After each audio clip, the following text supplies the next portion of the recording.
Manchester United have hit the panic button again. Amorim is out as of January 5th, 2026. Darren Fletcher is taking the team this week, Burnley away today. And now multiple reports have suggested, including Fabrizio Romano, that Solskjaer has been sounded out for a caretaker return, regardless of the contract length. So let me ask you this. Is United being smart and stabilizing the season? Or is this the most United thing ever, going backwards because they cannot go forward? And we are going to answer this in today's video. Right now, the club are in an awkward zone. Their process has failed and the system and the vision that they had has collapsed in the new year. The club does want to take time, but the season doesn't give you enough. The short-term plan is simple: Fletcher for this week, and United keep accessing the move. One thing to understand here is most of the managers will be available in the summer after the World Cup, because most of the managers are currently tied to their international teams, and maybe United would have a higher chance of landing a good manager post World Cup.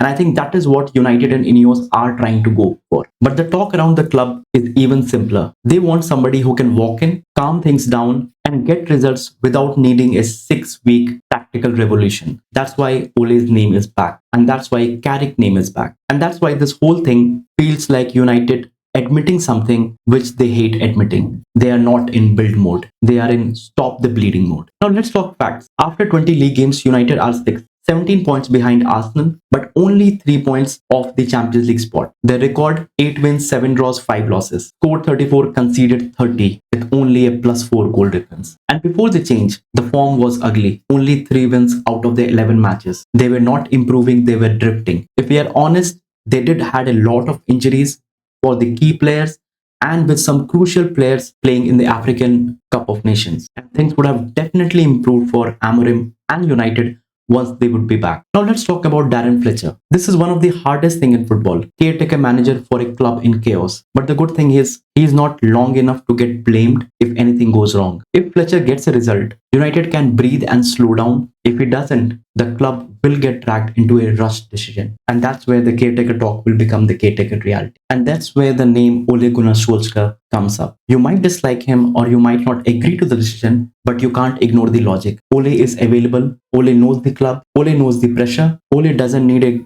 getting to know tour of Old Trafford. He had delivered 2 top 3 league finishes with a counter-attacking football. The other part that would suit Ineos and the Glazers by getting Ole is he is the ultimate company's man. Ineos is not just looking for a manager. They are looking for someone who won't ask questions, who won't complain in the press conference, and Ole is the man for that. But there is a part that people keep skipping. Amorim came with big ideas, but it got messy fast. There was a criticism that the system was too rigid and the club looked like it was trying to force an identity without the right pieces. With no Champions League, Europa League or Conference League this season, already out of the Carabao Cup, United need to make sure that they come back to the Champions League to get the required amount of budget and to be able to pull the players that they want to pull in the summer transfer window. And that's where Ole Gunnar Solskjær steps in to help them get the top 4 finish. It's also because United are currently terrified of what they always do. Appoint first, regret later. Sign first, regret later. And this is something that they are not planning to do right now. They want to take the time till summer, most probably post World Cup, and then get the right manager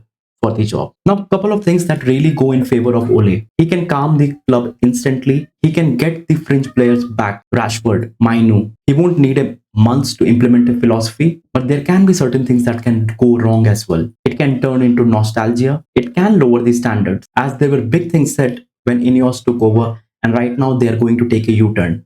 It can also become emotional blackmail. He is winning, give him the job. So the biggest question is, if Ole comes back and starts winning, do you actually trust United to make the best long-term appointment, or do the fans and the board fall in love with the moment again? There were some reports that suggested that the senior players would be more comfortable with Ole returning because it's familiar, it's calmer, and it's not a total reset. Now, it all sounds good until you ask the tricky question: should players have any influence on who becomes the manager? Because if the players are choosing managers, standards are already slipping. So my final thought is, if United want to stabilize the season, Ole as a caretaker makes sense. If United want to build something that lasts, then the permanent hire has to come with a structure. Let me know your thoughts in the comment section. Do you think Ole is the right man to do the job? And don't forget to like, share and subscribe. This helps your brother and the channel grow. I'll see you in the next one.